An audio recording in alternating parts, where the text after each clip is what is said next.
Welcome back mga ropa, kwentuhan muna tayo. Pag-usapan natin ngayon ang game ng Kupunan ng Barangay Ginebra at ito ay chorus sa Kupunan ng Rain or Shine Elasto Painters. Ngayon mga ropa, dito sa game na to may napansin ako sa Kupunan ng Barangay Ginebra na binago nila sa kanilang playing style. Para sa akin mga ropa, binago ni Coach Timco ng kanyang diskarte sa pamamalakad sa Kupunan ng Barangay Ginebra. Sa mga gameplays nito, tambakol malalanga ang inabot ng Kupunan ng Rain or Shine Elasto Painters mga ropa dahil sa bagong diskarte na to na ginamit ni Coach Timco. Sobrang ganda ng pinakitang performance dito ng Kupunan ng Barangay Ginebra. At the same time, sobrang ganda ng performance na pinakita ni Justin Brownlee. Ngayon mga ropa, talakayin natin ang diskarteng tong ginamit ni Coach Timco dito sa game na to. Ito ang game analysis at breakdown. Barangay Ginebra versus Kupunan ng Rain or Shine Elasto Painters. Simulan na natin to. Okay, game. Dito tayo magsimula mga ropa, 32-29 ng score. Second quarter to. Dikitan pa lamang ang score dito. Dito tayo magsimula kung saan tatambakan ng Kupunan ng Barangay Ginebra ang Kupunan ng Rain or Shine Elasto Painters. Himay-himay natin yung diskarteng ginamit dito ni Coach Timco mga ropa para ma-analyze natin na maayos at maintindihan natin kung ano ba ang binago niya sa playing style ng Kupunan ng Barangay Ginebra at natambakan ang Kupunan ng Rain or Shine. Dito muna tayo magsimula sa possession na to mga ropa, 32-29 nga ang score at ang mayak ng bola dito sa may top of the cage si Maverick Ahamnisi. Na-swing niya ngayon yung bola kay Justin Brownlee mga ropa at si Justin Brownlee umakmang aatake dito sa Kupunan ng Rain or Shine. Ngayon mga ropa, na-attract ni JB32 dito yung dalawang depensa ng Kupunan ng Rain or Shine. Ibig sabihin may isang open na player dito ang Kupunan ng Barangay Ginebra. At ang open na player na yun mga ropa ay walang iba kundi si Ben Adamos sa may mid-range. Ang ginawa ni Justin Brownlee dito ay pinasa niya agad kay Ben Adamos yung bola. Yun nga lang mga ropa, ang bintes ng tira dito ni Ben Adamos sa may mid-range. Dito mga ropa, makikita natin sa possession pa lang na to ng Kupunan ng Barangay Ginebra, mapapansin natin na sobrang aggressive ni Justin Brownlee dito sa game na to. Take note mga ropa, napansin ko na dito sa game na to sobrang aggressive ng Kupunan ng Barangay Ginebra. Lahat ng players sila ay parang ang gagaan ng paa. Lalo na to si JB32 mga ropa, ang bilis niya tumakbo, ang liksi-liksi niya. At the same time, sobrang aggressive ni Justin Brownlee dito sa game na to. Sa mga susunod na clips mga ropa, doon natin papakita yung magandang example na sinasabi ko sa inyo na napaka-aggressive ng Kupunan ng Barangay Ginebra. Pero sa senaryo muna na to mga ropa, mag-focus tayo sa defense na ginamit dito ng Kupunan ng Barangay Ginebra. Naka-zone defense sila dito at ang may hawak ng bola dito ay si Bobelga at ang bumabantay sa kanya dito ay si JB32 dito sa may paint. Ngayon mga ropa, hindi nakaporma dyan ang opensa ni Bobelga. Magandang depensa ang nilaro dyan ni Justin Brownlee. Mahigpit ang depensa niya dyan kaya mintes ang tira dito ni Bo. Tapos sumunod mga ropa, zone defense nga ang ginawa dito ng Kupunan ng Barangay Ginebra. Another one, sinubukan ulit atakihin ng Kupunan ng Rain or Shine dito ang zone defense ng Barangay. Pero another one, good defense na naman ang pinakita dito ng Kupunan ng Barangay Ginebra para hindi magkaroon ng magandang tira ang Kupunan ng Rain or Shine. At ang resulta nito, mintes ang tira nila. Ngayon mga ropa, dito na tayo tumako sa possession kung saan bola ng Kupunan ng Barangay Ginebra. Ang may hawak ng bola dito ay si Scotty Thompson. Ngayon mga ropa, sinabi ko nga napaka-aggressive ng mga players sa Kupunan ng Barangay Ginebra dito sa game na to. Ito yung sinasabi ko sa inyo. Sa tingin ko mga ropa, bagong diskarteng ginagamit ni Coach Timco dahil napaka-aggressive talaga ng mga players niya dito. Sa pagkakataon nga na to mga ropa, mabilisan lang inatake ni Scotty Thompson dito yung depensa ng Kupunan ng Rain or Shine bago pa to makaporma ng magandang depensa. At ang resulta ng pagiging aggressive na to ni Scotty Thompson mga ropa, hindi nga nakaporma dyan ang depensa ng Kupunan ng Rain or Shine. Easy 2 points kaagad ang kanya napundar dyan. Basket is good. At ito pa mga ropa, another one, si JB32 naman ang naghahawak ng bola dito sa may fast break. Ang ginawa ni Justin Brownlee dito mga ropa, ang bilis ng kanyang takbo dyan. Super aggressive ni Justin Brownlee dyan sa fast break na yan. Kaya ang tendency outcome nito mga ropa, nakakuha na siya dyan ng basket, nakakuha pa siya ng foul. Basket is good para kay Justin Brownlee. At dahil nga dyan mga ropa, unti-unti nang lumalayo sa punto sa Kupunan ng Barangay Ginebra, 40-33 ang score. At sa senaryo na to mga ropa, si Justin Brownlee ulit na may hawak ng bola para sa Kupunan ng Barangay Ginebra. Nakakuha siya dito ng isolation. Sabi ko nga sa inyo mga ropa, sobrang aggressive ng isang Justin Brownlee dito sa game na to. Para bang nakainom siya ng kung ano at sobrang ligse talaga ng kanyang galaw. At dito nga isolation mga ropa, inatake niya ang isolation na yan, penetration sa depensa. At hindi na pinasa ni Justin Brownlee ang bola mga ropa, tinira niya na yan. At ang resulta naman yan, basket is good para kay Justin Brownlee, easy money. At dito nga mga ropa, si Scotty Thompson pumukol agad ng kanyang 3-pointer. Agaran niya pinukulan 3-pointer dyan. Pero mintas ang tira dito ni Scotty Thompson mga ropa, buti na lang yung rebound napasa kamay ni Jamie Malonzo. At kitang-kita natin dito mga ropa, binangga ni Jamie Malonzo yung kanyang defender. Super aggressive din ni Jamie Malonzo dito sa game na to. At ang resulta niyan syempre mga ropa, na foul dyan si Jamie Malonzo. Nakakuha siya dyan ng free throws. At ito mga ropa, sa possession na to ng Kupunan ng Barangay Ginebra, mapapansin natin na parang limitado at kaunti na yung pasahan na kanilang ginagawa. Kasi mga ropa, honestly speaking lang doon sa mga fast games sa Kupunan ng Barangay Ginebra, parang napapasobra kasi yung pasahan nila at nag-end up ito sa wala. Usually mga ropa, yung pasahan pa nila, nape-pressure pa sila doon kasi nauubusan sila halos ng 24-second shot clock. At minsan mga ropa, naaagawan pa sila doon sa pasahan na yun at minsan nagli-lead pa sa turnover. Dahil nga hindi selfish ang Kupunan ng Barangay Ginebra mga ropa, pero parang nagiging OA yung mga pasahan na ginagawa nila. Unlike dito sa game na to, na parang kaunti lang yung pasahan at sobrang aggressive nga ang kanilang ginagawa. Dito nga mga ropa, pagka-receive ni Justin Brownlee ng bola doon sa may ilalim, sa may paint, tinira niya agad at binakmak niya agad ang depensa dyan ang Kupunan ng Rain or Shine. At ang resulta nito, diba, easy 2 points agad ang napundar niya dyan.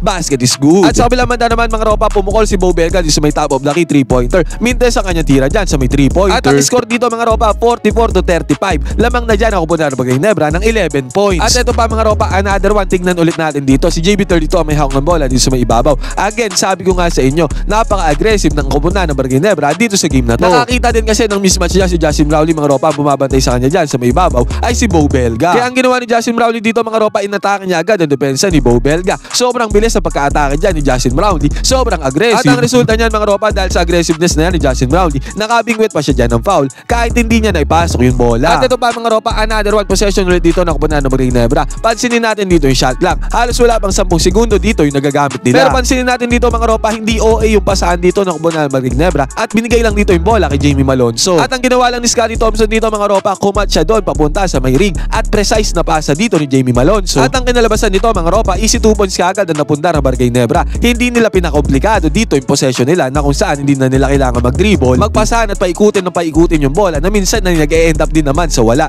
Dito mga ropa, wala ng dribble. Pulidong pasa lang ang ginawa dito ni Jamie Malonzo at pulidong cut din naman ang ginawa dito ni Scottie Thompson. Ang resulta, easy 2 points para sa kanila. Nag-enjoy ka na at nanalo ka pa, piliin ang link na nasa may comment section. Gamitin ang promo code na Johans, piliin ang sports option para makakuha ng 12,000 bonus. Ito mga ropa, isama na din natin to itong depensa dito ng Koponan ng Ginebra. Nabigyan ng bola dito yung import ng Koponan ng Rain or Shine doon sa may ilalim. At ang naging response niya ng Koponan ng Ginebra ay mag-send ng double team dito sa import ng Koponan ng Rain or Shine Elasto Painters. Si Scottie Thompson nag-send ng double team dyan mga ropa, ibig sabihin may isang open na player dyan ang Koponan ng Rain or Shine. At mga ropa, para sa akin yan na nagiging problema ng Koponan ng Ginebra sa depensa. Ganyan din ang ginagawa nila sa Koponan ng Talk and Text. Kaya kada kick out ng bola ng Talk and Text sa may 3-pointer na katulad nga na ginawa dito ng import ng Koponan ng Rain or Shine ay pumapasok ang 3-pointer dahil nagkakaroon ng enough separation, enough space ang Koponan ng Rain or Shine at ng Talk and Text. Para ibukol ang 3-pointer mga ropa, ay ang mga players sa Koponan ng Talk and Text ay puro shooter yon, si Calvin Oftana, si RR Pogoy. At dito nga mga ropa, naipasok din ang Koponan ng Rain or Shine ang 3-pointer na to dahil sa enough separation at space. Kumbaga para sa akin mga ropa, in my personal opinion, wag na lang sanang humelp dyan ang Koponan ng Ginebra, wag na silang mag-double team. Lalo na kung yung iiwan nila sa depensa ay nasa may 3-point area. Enough resistance pa din naman ang binibigay nila dyan kahit na hindi na sila double team. Si JB32 naman ang bumabantay dyan kesa isugal nila na ma-open lagi sa may 3-pointer. Hindi naman sila nakakapag-close out at recover sa depensa na mabilis, diba? Katulad nga ng ginawa dito ni Scottie Thompson. At ito na, bumalik na ulit tayo sa opensa ng Koponan ng Ginebra. Possession ulit nila dito. At ang nabigyan ng bola dito sa may left side corner ay si RJ Barrientos. Dahil enough space yan para RJ Barrientos, ibubukol niya na lang ang bola dito sa may 3-pointer mga ropa at pinukol nga ni RJ Barrientos yan. At ang resulta naman mga ropa, basket is good para RJ Barrientos. Easy money ang long range bomb. Tapos dito mga ropa, naka-receive ng bola si Scottie Thompson dito sa may left wing 3-pointer. Ang ginawa dito ni Scottie Thompson mga ropa, inatake niya agad dito yung depensa ng Koponan ng Rain or Shine. Aggressive nga kasi ang Koponan ng Ginebra dito sa game na to. Pero dahil maskip mga ropa, pinasa niya yung bola kay Stephen Holt doon sa may right side corner 3-pointer. Ang naging response naman dito ni Stephen Holt, agaran din niya penetrate dito ang depensa ng Koponan ng Rain or Shine. At hindi na pinasa ni Stephen Holt dito yung bola. Yan nga yung sinasabi ko sa inyo, sobrang aggressive ng Koponan ng Ginebra dito sa game na to. At dahil dyan mga ropa, nakakuha ng mabilisan 2-pointer dyan si Stephen Holt. Again mga ropa, easy money para sa Koponan ng Ginebra, basket is good. Ito mga ropa, another one ulit to, nakakuha na naman si RJ Barrientos ng bola dito sa may left side corner 3-pointer. At kitang-kita natin dito mga ropa, hindi na pinahirapan ni RJ Barrientos sa kanya sarili. Enough space naman kasi yan para sa depensa ng Koponan ng Rain or Shine Elasto Painters mga ropa. Medyo malayo sila dyan kay RJ Barrientos. At buti na lang mga ropa, ang mindset nga ng Koponan ng Ginebra dito ay tumira ng tumira. At hindi na nag-hesitate dyan si RJ Barrientos mga ropa, pinukol niya na ang 3-pointer. At another one mga ropa, pasok na naman ang tira dito ni RJ Barrientos, basket is good. At dito mga ropa, depensa ang nilalaro ng Koponan ng Ginebra. At dito nagsend ulit sila ng double team sa Koponan ng Rain or Shine. Ipapasa ulit sana ng Koponan ng Rain or Shine dito yung bola dun sa may 3-pointer. Yun nga lang mga ropa, na deflect ito ng Koponan ng Barangay. Gumana yung double team nila dyan. Pero yun nga lang mga ropa, napulot pa rin ito ng Koponan ng Rain or Shine. Pero still good defense pa rin naman ang laro dyan ng Koponan ng Ginebra para magmintes dito ang tira ng Koponan ng Rain or Shine. At dahil dyan sa good defense ng Koponan ng Ginebra, napasa kanila yung bola doon sa may kabilang possession. At ang may hawak ng bola dito mga ropa ay si JB32 dito sa may 3-pointer. At ang ginawa lang ni JB32 dito mga ropa, hindi na nga siya nag-dribble. Agaran niya lang pinukol ang 3-pointer dito mga ropa, harap-harapan dito sa depensa ng Koponan ng Rain or Shine Elasto Painters. At ang 3-pointer na to ni Justin Brownlee mga ropa, pasok to para sa kanya. Basket is good ang long range bomb. Easy money para sa Koponan ng Ginebra. At dahil sa 3-pointer na ni Justin Brownlee mga ropa, ang score 59-41. Tambakol 18 puntos sa Koponan ng Rain or Shine. Tambak sila malala. Pero still mga ropa, ang Rain or Shine ang ginagamit dito na opensa ay yung kanilang import pa rin doon sa may paint. Nabigyan na naman yung import ng Rain or Shine dito doon sa may paint. At ang ginawa niya dito mga ropa, kahit na naka-double team dyan ang Koponan ng Ginebra, hindi niya na pinasa yung bola sa may 3-point area. Direkta niya na dito ang depensa ni Justin Brownlee mga ropa at positive outcome naman yan dahil nakascore siya sa defense dito ni JB32 at nakakuha pa siya dyan ng foul. Basket is good with a foul. At dito nga mga ropa, 59-43 na ang score. Tambakol malala na nga kupunan ng Rain or Shine last of painters. At ang may hawak na bola dito ay si RJ Barrientos. Makikita natin dito mga ropa na naghahanap talaga ng tira si RJ Barrientos. Pumwesto siya dito sa may left side corner. At agaran mga ropa, pumukol si RJ Barrientos dyan ang mid-range jumper. Good shot dyan para kay RJ Barrientos. Yun nga lang mga ropa, hindi positive ang outcome nito dahil mintes ang tira dyan ni RJ Barrientos. Buti na lang mga ropa ang offensive rebound sa bumagsak sa kamay ng Barangay Nebra. At dito nagkaroon sila ng second chance points. At ang second chance points ay nakuha ng Barangay Nebra mga ropa, hindi na nila pinatagal dahil sa tira na to ni Stephen Holt, agad-agaran yan, mabilisan. Nakapagpunta agad dyan nakuha ng Barangay Nebra ng another easy 3 points courtesy of Stephen Holt. Basket is good para Stephen Holt, ang long range bomb, easy money. At sa senaryo nito mga ropa, si Scottie Thompson na may hawak ng bola at nagmamando para sa kubunan ng Barangay Nebra. Kitang-kita natin dito mga ropa na pag-atake ni Scottie Thompson dito, na-attract niya agad yung defenders dito na kubunan ng Rain or Shine. Napakaraming defenders niyan mga ropa ang na-attract ni Scottie Thompson at ang tendency outcome nito, may open up player dyan na kubunan ng Ginebra San Miguel. At ang open up player mga ropa nandun sa may ilalim, ang import ng kubunan ng Ginebra, walang iba kundi si Justin Brownlee. At napakagandang pasa pa ang ginawa ni Scottie Thompson dito mga ropa, kahit sobrang crowded niya dyan sa position na yan,